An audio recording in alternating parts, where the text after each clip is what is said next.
some of my descriptions of the Zohar, world of the Zohar, number 10. We're beginning to edge in. It's a bit like, I think, a swimming pool.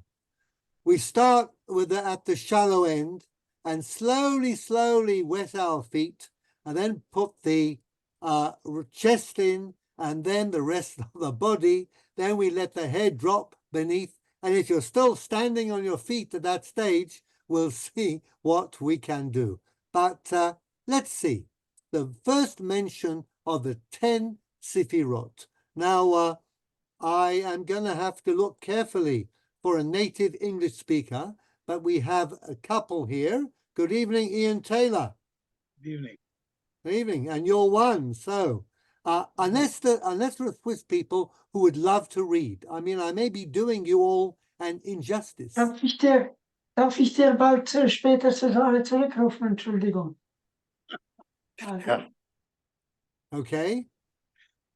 So, would anybody from Switzerland like to read? Make your voice heard now. Caroline, do you look as if you want to read?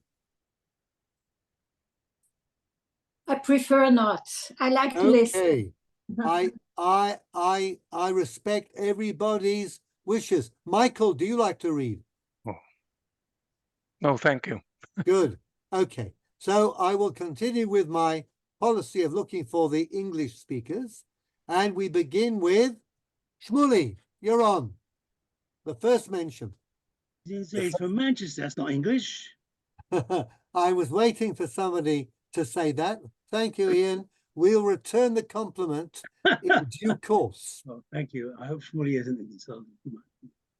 The first appearance is at the very beginning of Sefer Yetzirah, in the context of the creation of the world. Now, you remember that Sefer Yetzirah is very early, 2nd century or so. Talked about the creation of the world, the word Yetzirah. And what do we read there? The phrase is, Shmuley? Eses Sfirot Belima. Eses Sfirot Belima. 10 spheres, Belima. So I've translated it as which provided boundaries, okay? Which is already what the Sefer Yetzirah means Kabbalistically. But let's read on about the word Belima. By the way, okay, read the word Belima. Which is very rare, occurs in Eov 26, Tola Eretz al Belima, which is translated following Rashi as hangs the earth over nothing. Read Rashi, on. Rashi's, well, it could be Rashi explains or Rashi's explanation. Let's say Rashi explains. That Belima is a composite word, namely Belima, meaning without anything of substance. Ein klum biyasod ki hem omdim ba'avi al chazak zavarotov shel HaKadosh Baruch Hu. This follows the Pshat, since Eov is describing the wonders of the universe, which Bildad had omitted from his list. Now, that's the Pshat. This line from Eov, Toleretz al Belima. Where do you know this line from other than in Eov? The prayer of Yamim Noraim. Yamim Noraim. Toleretz al Belima. Chai v'kayam lo ra'u marom v'kadosh. Now, this is another bit of Kabbalah. It's in there. Did you ever think about what Belima means? What is Toleretz al Belima? Well, the pshat from the book of Eov, but of course, it's there because of Kabbalah, not because of the book of Eov. Let's read the early Kabbalah, however. David Citron, I can see you, so would you oblige us with some reading, please? Line 9, the last word, the. The early Kabbalah, however, understands the world in the sense of balam, which is to contain, or put a brake on something. And that is the meaning of the phrase in Sefer Yetzirah. You use it when you're driving a car, don't you? Exactly. Blamim are brakes in modern Hebrew. Mm-hmm. In other words, order and balance was introduced into the cosmos by God by means of the 10 emanations or vessels, kelim, called sfirot. The number 10 in the creation context immediately calls to mind the Mishnah statement that God brought the world into existence by means of 10 sayings in Avot. מאמרים. The Sefer HaBahir takes the idea a little further. Okay, so what does it mean when we say God created the world with 10 imrot or 10 ma'amarot? So Kabbalah has an answer. The Zohar has an answer. These are the 10 sfirot. These are these 10 vessels through which God channel, the Ein Sof channels everything that is spiritual down to Malchut, to the bottom sphere, which is Olam HaAsiyah. That's the world in which we find ourselves. So we give content to things which at first sight don't seem to have any content at all. Okay? Now, of course, if you were the Rambam, you'd say that the 10 sayings are 10 rules of nature which we need to discover, and they make the world do the things that it does. But all that is nothing to do with God speaking in any literal sense. And we're going to talk about hypostasis very shortly. But now we're getting to the heart of the Zoharic doctrine. Sefer HaBahir, which is also very old, goes back about the same period as Sefer HaYitzirah, says as follows: V'hu ma'amid asara ma'amarot shebahem omed ha'olam. Ubara ba'adam keneged otam asara ma'amarot eser etzbaot yadayim. Sefer HaBahir says we have 10 fingers. Why do we have 10 fingers? They correspond to the Eser Ma'amarot. Okay? וכשהיה משה מרים ידו ומכוון כוונת הלב באותה המידה הנקראת ישראל. Now, when Moshe Rabbeinu wanted to make the Jewish people succeed at anything, ורומז לו 10 אצבעות ידיו שהוא מעמיד את העשרה. He puts up his hands and puts up the 10 sfirot. ואם לא יעזור את ישראל, לא יקיימו 10 ma'amarot. As if to say that if Israel will be defeated by Amalek, which is when Moshe raised his hands, remember, vayarem et yadav v'gavar Yisrael, and when Moshe dropped his hands, who became victorious? Well, Amalek. Amalek, exactly. So, hilkach etzbot yadav shu ma'amid et hasara. Hilkach kisharim yadav v'gavar Yisrael, v'chashi aniach yadav gavar Amalek. And this idea is ubiquitous in the halakha. It is an example of hypostasis. Now, what is hypostasis? Well, those who know ancient Greek, are there any ancient Greeks amongst us? It's the space, standing still, isn't it? Sorry? It's a horse which loses a race. No, it's not a horse which loses a race. It is that which stands beneath. Underneath something, there is something, okay? So, and this is a Neoplatonist idea. Neo-Plato, not quite Plato, but Neo-Plato, whatever that means. Okay, Shmuley, I can see your mind working there. But Neo, kind of doctrine of Plato, there's a underlying spiritual condition in everything in the physical world, okay? So that what we perceive with our senses, say we look at a body, what we see are muscle, I guess, blood, skin, the whole thing, a lot of chemicals, costs about 2,000 pounds to make, to buy all the chemicals you need to make a human body. But the Neoplatonic view, the Kabbalistic view, is that underneath we have soul, we have intellect, and we have the one. In other words, there's a spiritual framework underneath everything physical that you see in the world. And the Havdil Elef Havdalot, Tfu Tfu, and of course all the statements I want to make to keep us far from heresy, you would see in the body of Jesus spiritual things, okay, which is what made Kabbalah so popular amongst Christians right through history, okay? What is underneath the body of Jesus? The Father, the Son, and the Holy Ghost. Holy Ghost. And this is, not only is this a matter of sincere belief, but Christians went to war with each other, Jean, for hundreds of years over how we account for these three things in one body. How can it be? The secret of the Trinity, okay? So I'm giving you an analogy which is historically more or less pertinent, okay? Without making any claim that Jewish Kabbalah has anything to do with Christianity, I'd say it's the other way around. The Jewish ideas took on Neoplatonism and Gnosticism. The Christians who were Jews took these ideas which were around at the time and made a whole new religion out of them, okay? But the human body reflects the 10 Sefirot, okay? So there you are. This is a hypostasis, and we're going to have a look at lots of them, okay?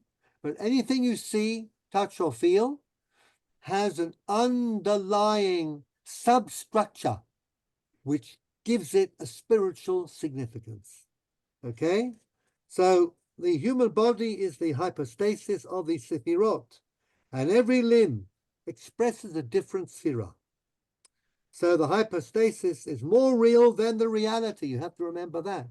To somebody who knows Kabbalah or is a mystic, what is not seen at the physical level is so much more real, so that you will endow all physical entities. Every physical act becomes powerfully expressive of its internal mystical idea. Very different to the philosophers, as we will see shortly. But before that, I'm going to go into the word or the phrase Sefirah a little bit more, okay? So elsewhere, David, you can do some more reading, please. Sefer HaBahir. Elsewhere, Sefer HaBahir connects the word Sefirah with the verse in Psalms 19, Hashemayim Mesaprim Kavod El. Okay, so Mesaprim. Sefirah could mean, we're counting numbers. There are 10 of them. And these are the vessels which hold God's spirituality coming from the Ein Sof down to us in the world, because we couldn't cope with the real thing. So we have to have a very graded approach, a bit like kids, okay, what we might call taking baby steps. And we can therefore rise as well. But we have to have this orderly process coming down. And then everything in the world becomes a symbol, becomes a manifestation, I should say, of the spheres. They could be the way that the heavens tell God's glory.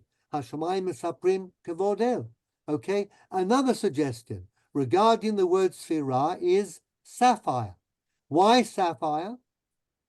V'tachat raglav k'maaseh divnat hasapir u'ke'etzem hashamayim latoha. Do you remember that pasuk? At the end of Mishpatim, And what does it say there? that they ate and they saw, donc material and spiritual together. And they saw God. Vayechezu et ha'elohim. And they looked and they saw God, okay? And they ate and they drank. And then, of course, the Torah, the pasuk begins by saying, Ve'el atzilei b'nei Israel lo shalach yado. These were the nobles of Israel, Shivim Zkenim and Nadav and Avihu, going up to the mountain with Moshe Rabbeinu, okay? Thank you, Ian. We know that you are in the Shiur. Good. So they are at the foothills of Mount Sinai. Moshe's gone up. He's gone up to get close to the highest Sefirah, okay? And Nadav and Avihu and the Zkenim are lower down on the mountain. Going up and coming down is clearly suggestive of a spiritual journey. Moshe, like Rabbi Akiva in the Pardes, and we'll talk about that, he gets to the top. But Nadav and Avihu, Shivim Zkenim, fail. They don't get there. And because they fail, they behave very badly. They eat and they drink. Is that the right thing to do when you're seeing God? Would anybody in their right mind do that? Well, you could if you don't go the whole route. If you don't take the bus to the very end, to the terminus, you get off halfway, you will end up with a very peculiar idea. Now, Rambam in the Moreh Nevuchim also gets to work on this pasuk. He says precisely it was a failure on the part of the Atzilei Bnei Israel, and they thought that they could see God in a physical way, and they made a terrible mistake. What the Kabbalah does is it takes this exact passage and explains that they stopped before they had understood the entire realm of the Sefirot, and therefore they ate and they drank, which is not the sort of thing you should do. And by the way, the Zohar explains that Nadav and Avihu were burned because of that sin. They started out with Torah Tasod, with the mystical law, but they didn't go far enough. And they thought that they'd seen God, they made a mistake, and they had to be removed. And the Shivim Zkenim, the original group, were all removed in the episode of the Mitonenim, those who complain. Spirituality is fraught with danger. Think about the Pardes. Elisha ben Abuya became a heretic. Ben Azai died. Ben Zoma lost his mind. It can be very dangerous. Okay, so that's line 25. Sefer Yetzirah itself offers a rather creative understanding of the word. Eses Sfirot Belima, Belom Picha Miledaber. Don't speak about it. V'libcha milaharher, and your heart to contemplate. V'im ratz picha ledaber, and if you're too quick and fast, and you're going to shoot your mouth off, shuv lamakom, go back to where you came from. Shalakach ne'emar v'hachayot ratzov ashov. In the Maaseh Merkavah, the other mystical chapter of the beginning of Yechezkel, the chayot are running, and then they're going back. So this is simply a number of ways of getting to the word sphira and trying to understand what it might mean etymologically. So it's either a number, it could be a reference to the sapphire that was seen under God's throne, not God himself, but under the throne, tachat hakisei, okay? Ge'etzem hashamayim latohar, and that blue represents the water that we saw in the story of the Pardes Masechet Chagigah, when Rabbi Akiva says, if you see the water, don't say water, which we'll also try and understand. But we could talk about Sfirot, we could talk about Hashamayim, Mesaprim, to tell, we could relate it to the idea of Belima, okay? But all of this is a little bit shrouded in mystery, and we're just dipping our toes into the water here, okay? So, Eses Sfirot, they are connected to the creation of the world, and they are related to different words, which challenge us from a mystical point of view. I'm going to say one more thing, and then Ian, you'll be on. Kafachat azaraha asara zahav. The Midrash also has an idea about the Sfirot. Sfirot go back, as I said, to Sefer Yetzirah, which predates most of the Midrashic literature we have. Sefer Yetzirah and Sefer HaBahir came before. They were part of the Tanaitic period in Eretz Yisrael. So, Kafachat Azar HaZahav, hypostasis. What context is this pasuk? Kafachat Azar HaZahav. Kafachat Azar HaZahav Melea Ketores Parechad Ben Bakar. One of the offerings. Myself. Chanukah. Every tribe. Yeah. That's nothing to do apparently with Sfirot. But anytime you find the word Eser or Asara, what does it mean? 10 Sefirot. So, Keneged Asara Mamarot Shenivra Bahem Ha'olam U'Keneged Eser Sfirot Belima. The same phrase used in Midrash Rabbah. Now, again, okay, what the Nicaean brought was one spoon made of 10 units of gold. But Asara Zahav becomes Eses Sfirot. In other words, it could be any reference anywhere. It's all hypostasis. Yud Amot Misfato in Malachim is in the way talking about Malachim Aleph Perek Zayin, Shlomo's Bet Hamidash. Elu Eses Sfirot B'lima, She'olam Nivra Bahem. The Yalkut was written fairly late, the Yalkut Shimoni by a rabbi in Frankfurt in the 14th century, but the ideas go back a long time. Okay, Ian, what did you want to say? Well, okay, I've always thought Tole Eretel Blima was like restraint, a breaking restraint. And it still could be, couldn't it? I mean, you're saying Belima will be as two separate words. Blima, Tole, the world is being held by restraint, wouldn't be a bad, No. idea either. No. As I said, what is interesting is that Rashi does not go that way. Okay, Rashi says Belima, that the miracle is that God has this world, as it were, suspended just on nothing.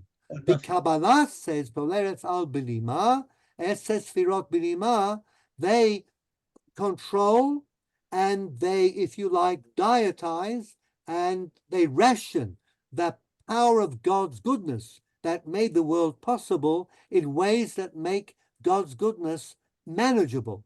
If they broke all the bounds, then we couldn't live. Nothing could actually live, okay? Because of the greatness of God. So it is a Belima. So as I said earlier, that makes you a Kabbalist. Okay? If that's what you go for, you are a Kabbalist. So let's have a look at the structure of the human body, hypostasis. Here we are. Here's a nice human body here. Okay? So you see we have 10 sfirot. Keter, Chochma, Bina, Chesed. Gedula. Gedula, Gedula and Chesed. Tiferet, Netzach, Hod, Yesod, Malchut. Okay? So, this is a hypostasis. So, as in strict opposition to philosophy, we take the physical world and we look into it and we say, in that physical world, there are spiritual things. I think we're going to have somebody mute. But I don't know who. Okay, fine. We'll go back here. So the physical world is directly undergirded with spiritual ideas with the 10 sfirot. Everywhere you look, there are 10 sfirot. Everywhere you look, okay? So, and the human body is, of course, the finest parallel we have to the system of sefirot. It makes it understandable to us. And therefore, we're going to be regarding our limbs as full or pregnant with spiritual possibility. The exact opposite of what the Rambam would do, who would say, forget the body, forget spirituality, get away from all of that. It's all in the head, in the mind. Here we're saying, know everything that's physical, especially the human being, which is in fact a close parallel to God, closest parallel to God in the world. Okay, but Tselem Elohim bara et ha'adam. That means everything about us is fraught with spiritual potential. So we got a more abstract representation here. Let's go and see, okay, what they are. And we're just going to learn about the Sfirot tonight. The Sfirot must all be in proper balance. There is therefore a center, a right and a left side. The structure also consists of triads, threes. So clusters of Sfirot can support each other and not shatter when divine energy courses through them in the emanation process. As I said to you earlier, this is what we're talking about. Now, let's have a reading of the 10 Sfirot. Keter. So, Ian, you're on line 7. Read Keter, the crown. You're muted. You're muted. Unmute. There we are. Keter, Nice and loud.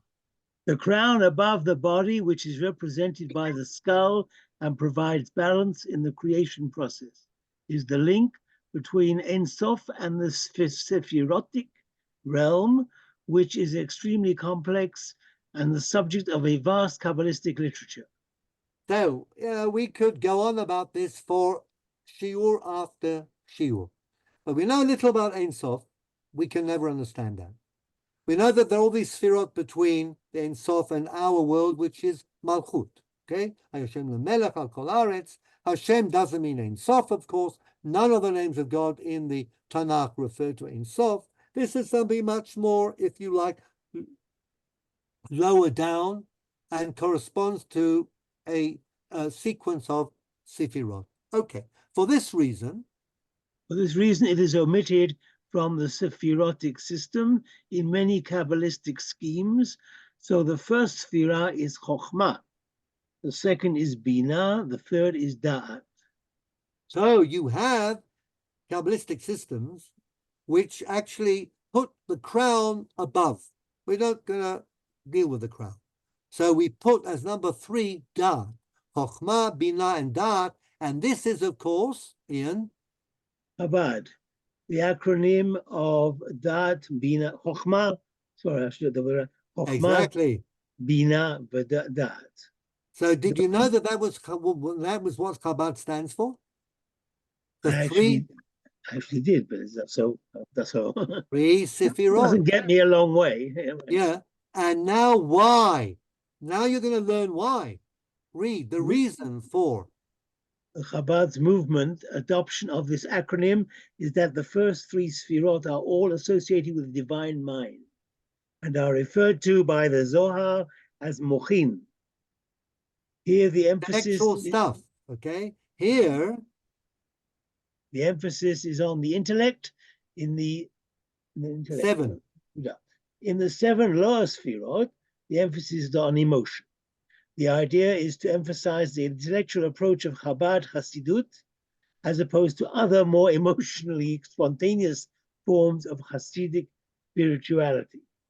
So Chabad Hasidut is, of course, the one, if you like, Lithuanian Hasidut, and its founder, Reb Shneur Zalman of Ladi, was famous not only for the Tanya and Kabbalistic works, but what is he also famous for? What is the Baal Tanya famous for, Reb Shneur Zalman of Ladi? What other type of book did he write? Joe, if you want to be heard, you have to unmute. Jack.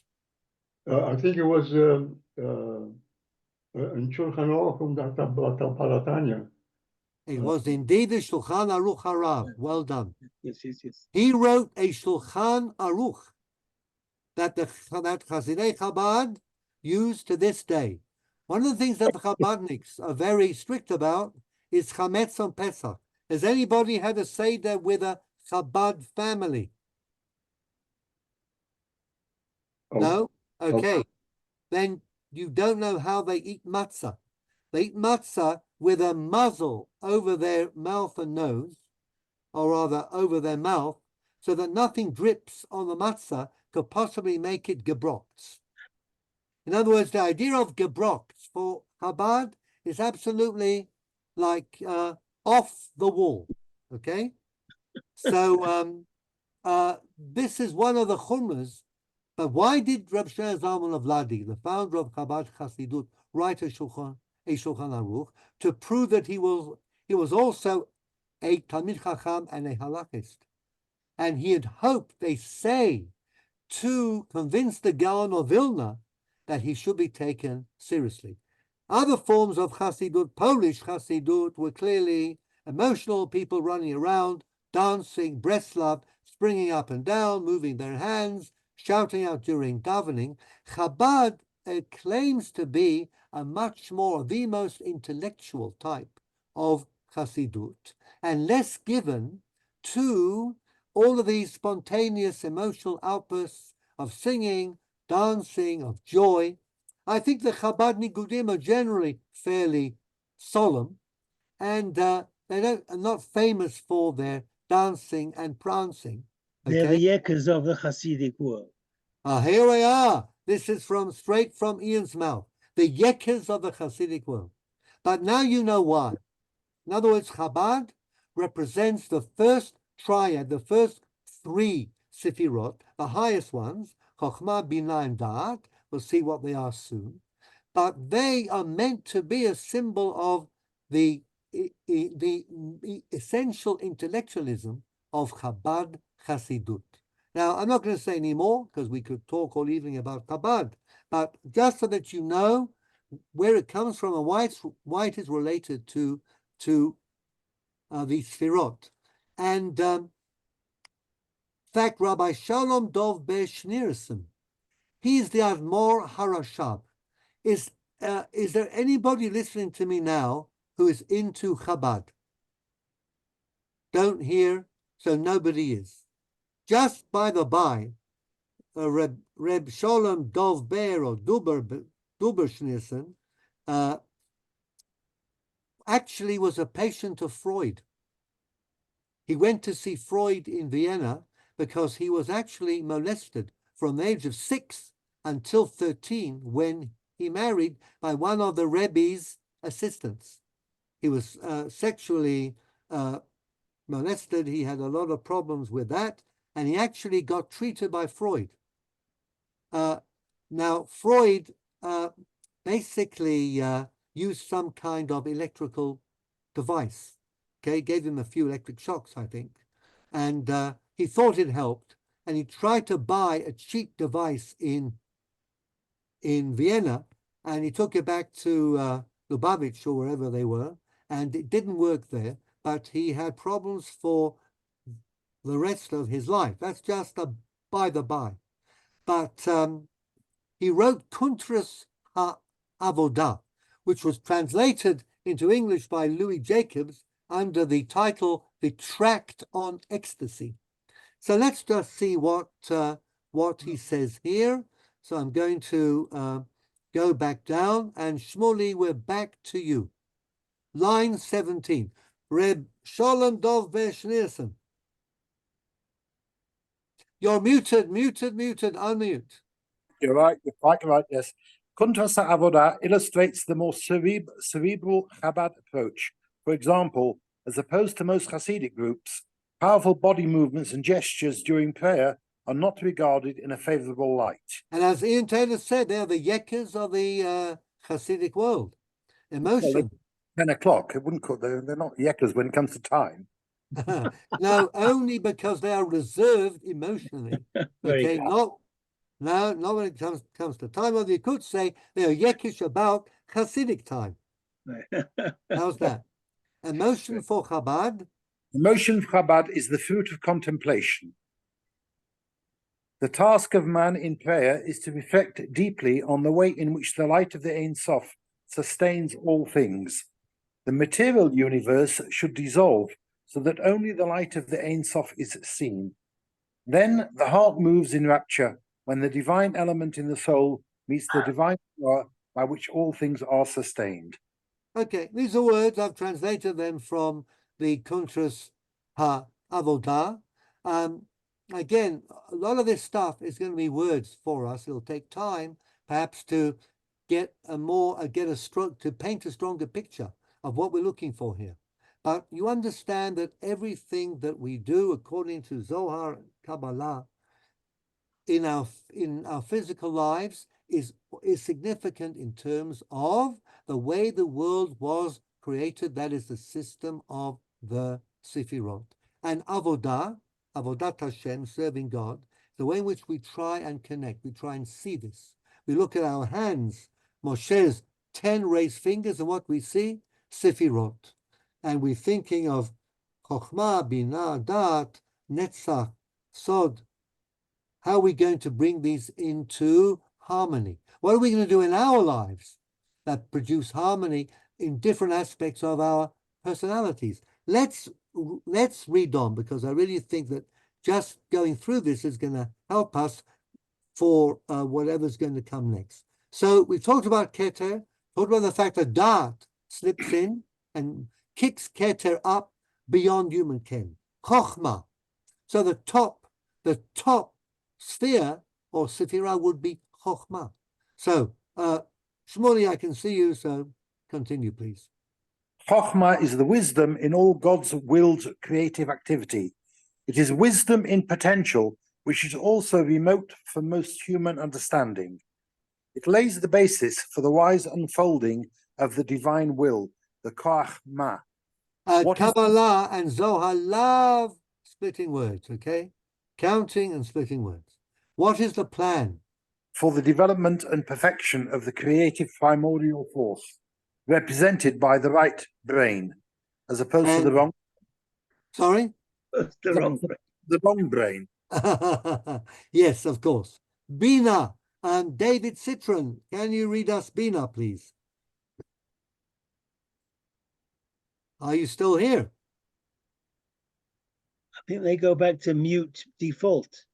Everybody's gone back to mute. Can we unmute? David Citron, can you unmute?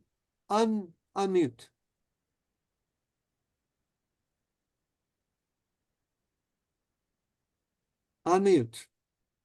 No, yes, I am unmute. Okay. What's Yeah. your... Shall I read? Yes, please. Where Bina. are we? Bina, Yeah. the building of the cosmos, in which details of creation unfold in God's mind and begin to manifest themselves in the same way that the contours of the fetus emerge in the womb. Things go from the very general to the more particular. Harta lichlala, in the words of Rabbi Israel of Gerona, was a Talmud of Rabbi Yitzchak Sagi Nahor, and in turn a teacher of the Ramban. You remember that from last time, the Kabbalist of Gerona. Rishima bichlal hahavayot, some kind of impression in the totality of all things, represented by the left brain and the heart. Now, Chochmah is on which side of the Sephirotic scheme, the right or the left? The answer is the right. It's the male side. The left side is the female side. So Binah is a female side. And we do, in fact, connect Binah with the feminine. Okay? Chochmah is the male. Binah is the feminine. So Binah is the left side of the brain, Shmuley, the left side. And the right side is the masculine side. Okay? Chochmah and Binah. It's also the heart. Right. So the following 7 Sfirot, David, you might as well continue, please. The following 7 Sfirot. The following 7 Sfirot all flow from the maternal womb of Binah, and they are represented by the 7 days of creation. Yomin Kadmain or Yomin Ilain. The account of the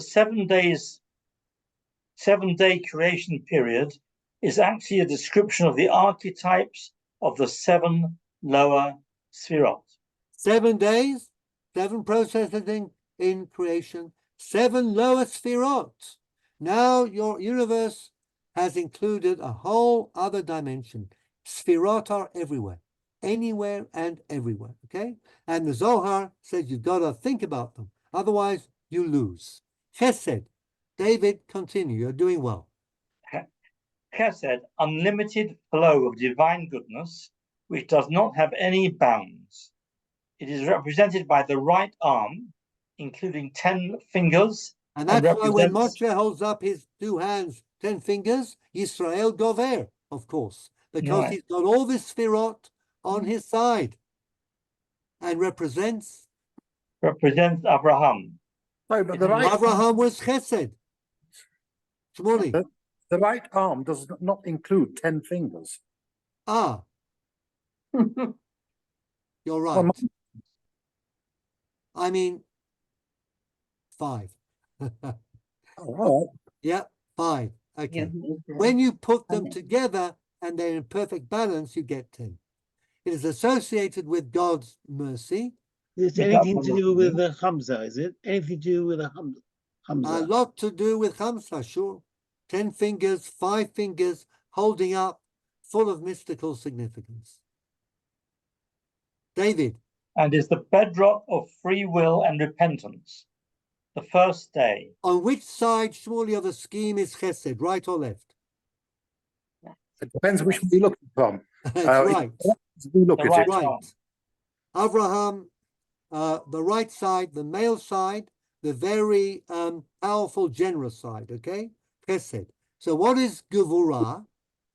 David, Gevurah, divine judgment. Divine judgment, Midat Hadin. It imposes limits on Chesed. It is represented by the left arm and represents Yitzhak, who is also called Pachad. There is a threatening element in this Sphira, second day. So the threatening element is, of course, Sitra Achra, Satan. Gevurah is strict. Chesed is unlimited pouring out of loving kindness. But you have to have the two in balance. That's you. So you have to have males, you have to have females, you have to have the balance. We'll see that you eventually have to connect the male and the female. And all of this, when it is done in real life, actually, according to the believers, influences the Sfirot on high, and they in turn will channel in the most harmonious way God's influence into our world. So everything you do physically has tremendous potential. If So you read Pachad from left to right, of course, it's Dachaf, the other way okay, around. but Pachad is Pachad Yitzchak, Chesed Avraham, Pachad because it's scary. Gevurah, din is scary. So the female side is a bit scary as well. Okay, Tiferet. Ian, Can I ask something? sure, please. For me, it's not so logical. I don't understand why, first of all, the Gvura, which is more a male thing, is female all of a sudden. It's like Yeah, it should be the other way around. it's the other way around. Usually, and Gvura is something like the right hand is much stronger than the left hand. So I don't really understand this. It's limited in body. We have limits. Right. Gevurah is Okay. Gever, feminine Gever, Gevurah. It is, but not in the Kabbalah. Okay, not in the Kabbalah. This would take a lot of unpacking, Caroline, but if we go deeply into the Zohar and go into the story of the creation of the world, what the Zohar does, it pits or it contrasts the Chesed with the Gvurah, with the Gavriut, and the first act of rebellion was that of Adam's first wife, Lilith. Lilith is kind of a demon woman, if you like, superwoman. Okay? So you've got this myth story about the superwoman, out of whom comes the potential for Satan, for Satan, and that is din. Okay? Now, why these words, Malchut, Chesed, Netzach, Hod, okay, they come from a long, long line of tradition that goes back.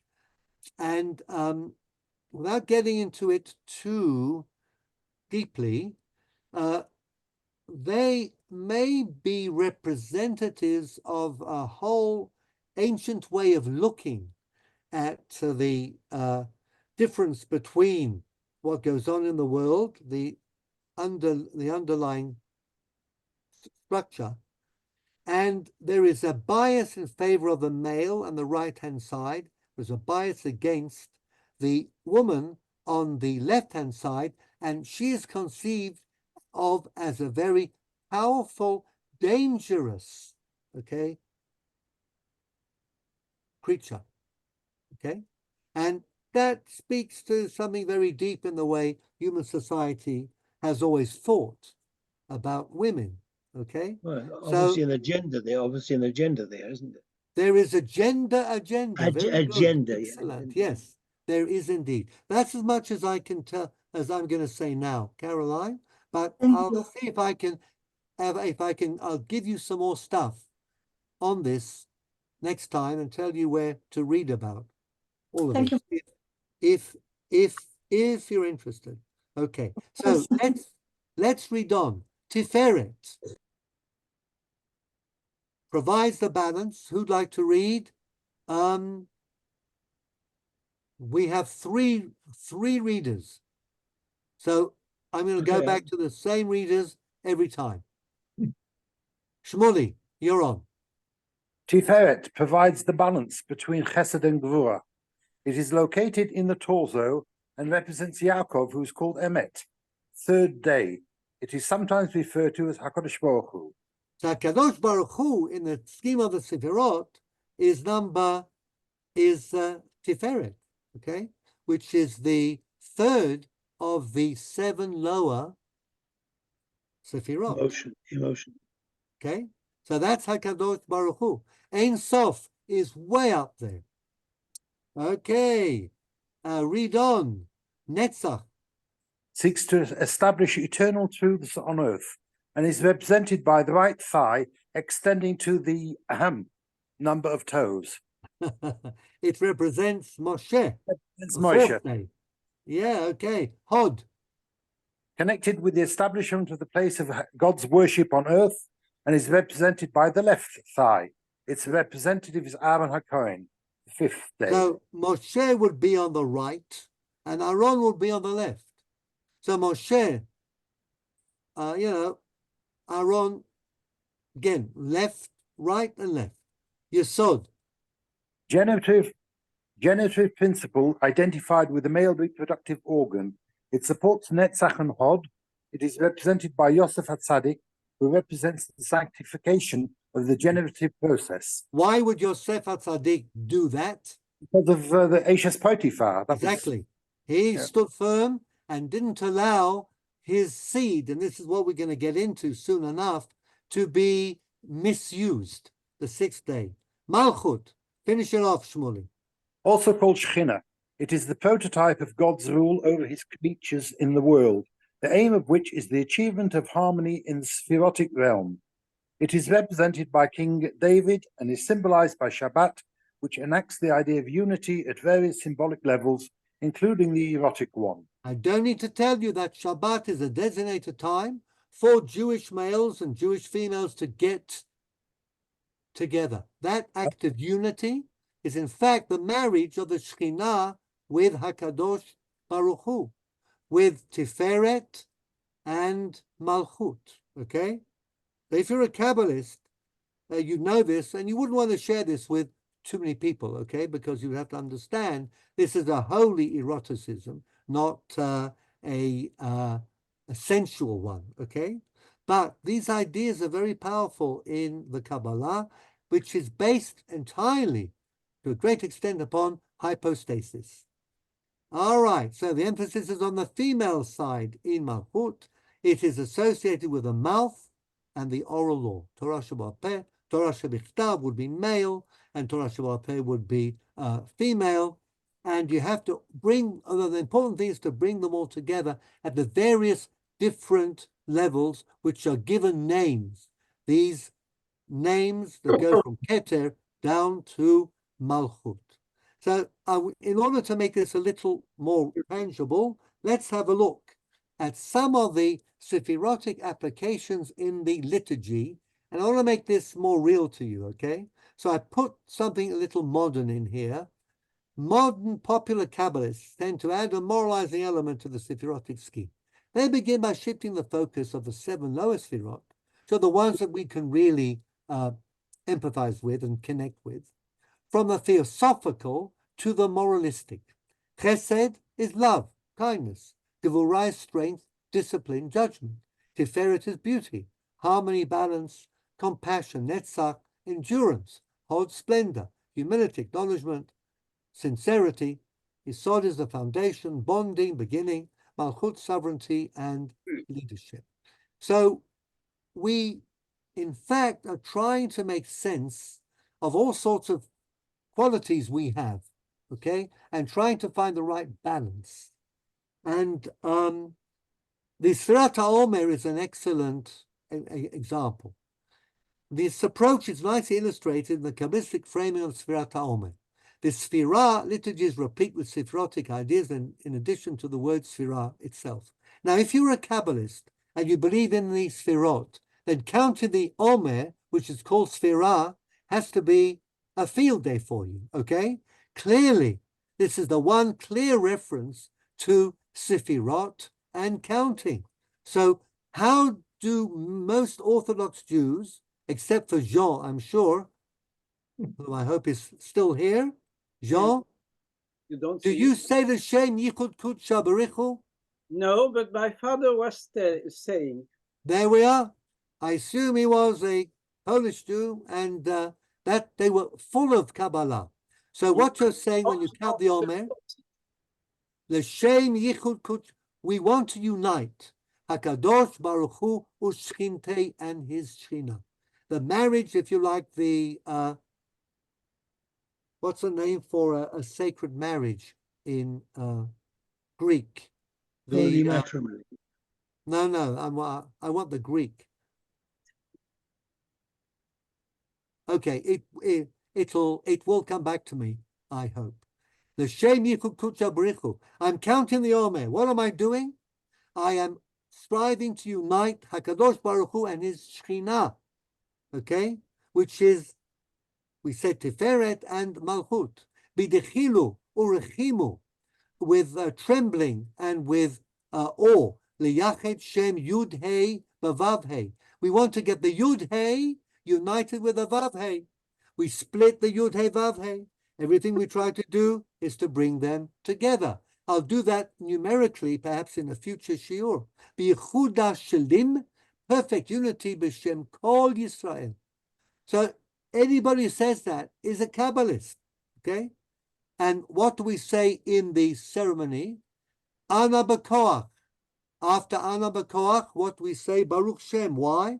Because Ana b'koach is a mystical prayer. Rabbi Nechunya ben Hakana. It has one of the names of God with many, many words and letters. So if you say that, and then of course there is the crowning glory. I remember as a boy, the Chazanim on the second night of Pesach loved to sing Ribono Shel Olam. Does anybody remember that? No? Shmuli. Yes, I remember it, but I'm not going to do it. Every Chazan in Manchester worth his salt, second night of Pesach, sang the Ribono Shel Olam, correct? Yes. Exactly. And you go from shul to shul, Chazan tasting. Which one could do it with more krechzing, more emotion, or if they had a choir, that was even better. They might even sing very sweetly. But Wow. look at these words. Ribono Shel Olam, Master of the universe. Ata tzivitanu al yidei Moshe Avdecha, lispor Sfirat HaOmer. That's all very fine. It's a mitzvah in the Torah. Kidei letaharenu miklipotenu, to remove our klipot, our outer shells, v'umitumotenu, and our impurity. Now, where's that mentioned in Emor or in Re'eh or anywhere else where the Torah talks about the Sfirat HaOmer?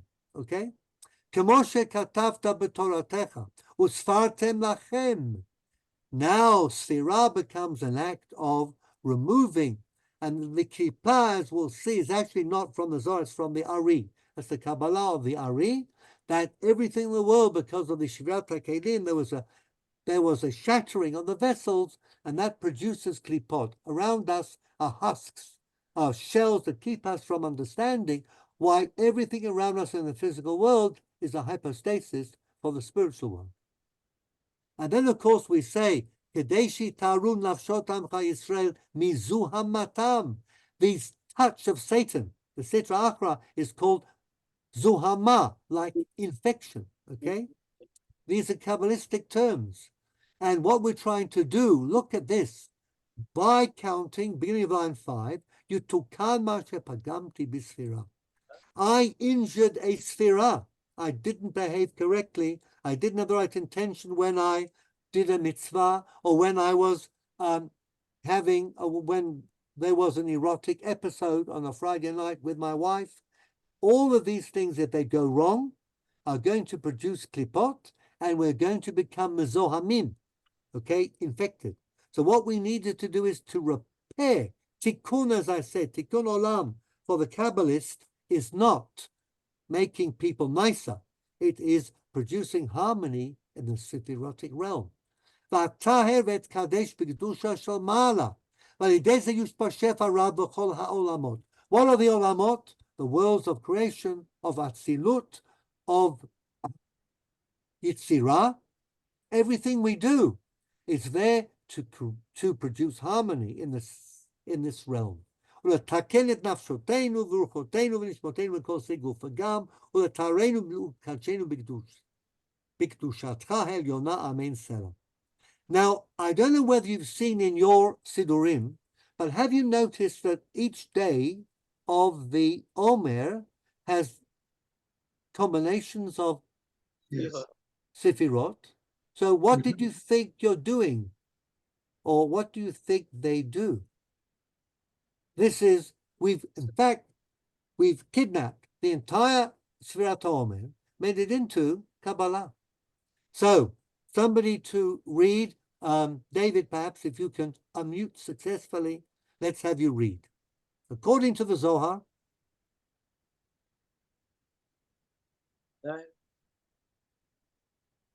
Okay. According to the Zohar, direct human interaction with the Sfirot occurs in relation to the 7 lower Sfirot. Each Sfirah repeats itself, namely Chesed Shebachesed on the first day. Hence, the first week of the Sfirah has 7 combinations of Chesed. Gevurah Shebachesed, Chesed Shebachesed, Malkut Shebachesed, Yesod Shebachesed, and so on. We get the idea. On the assumption that according to the Kabbalah, read on, please. But on the assumption that according to the Kabbalah, there are 49 aspects to our personalities. Wouldn't you guess 7 by 7? Okay. One can use the above-mentioned modern character traits approach to explain these Sfirah combinations. For example, the combination of Chesed Shebegvura teaches that when expressing love, one must also express limits where appropriate, e.g. with one's children. By reflecting on the trait of the day, one works on self-refinement and becoming a better person. Okay. So, Caroline, I haven't explained where all the words for the Tzfirot come from. But if you take an idea like Chesed and Gvura, and you put them into the counting of the Omer, and you have these 49 permutations, and you have Chesed Shebigvura, if you say that and think about that, meant to teach you a lesson. The lesson is that everything you do in life has to have the right balance, love and limits. If you have too much love and no limits, especially in relation to one's children, they will not do well. If you have only limits and not enough love, they won't do well either. There always has to be tenderness underneath your honesty, your criticism, you're trying to improve people. There has to be an undergirding of love. Now, that's a nice idea, which you get from this very complicated Kabbalistic concept about Sfirot and how they work. But the idea can be a very lovely one, okay? But that, of course, is only a small modern usage and application of this long-standing mystical idea. So I'm going to stop the share because we have finished this shiur time-wise. I hope that you've understood, or I sort of appreciate the idea of hypostasis. We're going to talk about the ushpizin, then we're going to talk about sex. So come and tune in next week. Okay, very exciting. That'll be our major topic. That's what we will kick off with, okay? But there's a lot of weird stuff going on out there. Yeah. Unless you engage with it in a sympathetic way and understand what the Kabbalah is trying to do. It's trying to make us very important. Look at the human body, see what significance the Kabbalah gives to it. the exact opposite of the Rambam. Exact opposite. The Rambam says anything to do with the body, forget, okay? Whereas the Kabbalah says, take the body, make it into a symbol of something really very spiritual, and then you will be very careful, and you will learn lessons, and all of these things that the Kabbalah tries to do, okay? So hopefully I've given you a little taste of that. We'll continue next week, and we may, if Yael decides, and once Jack approves, we will give you the summer timetable, but we are going on until the end of July and possibly into the middle of August. And then we stop before the wedding. Perfect. No, it's not on us. I think everyone should have an opinion over here. No, that's far too democratic, especially for a Jewish crowd. The powerful people decide. That's you and me, okay? All the rest will do what we say, okay? Then we have to have a lot more gvura than Chesed here, okay? Yeah, but Otherwise, Sinclair, I'm not sure that you would like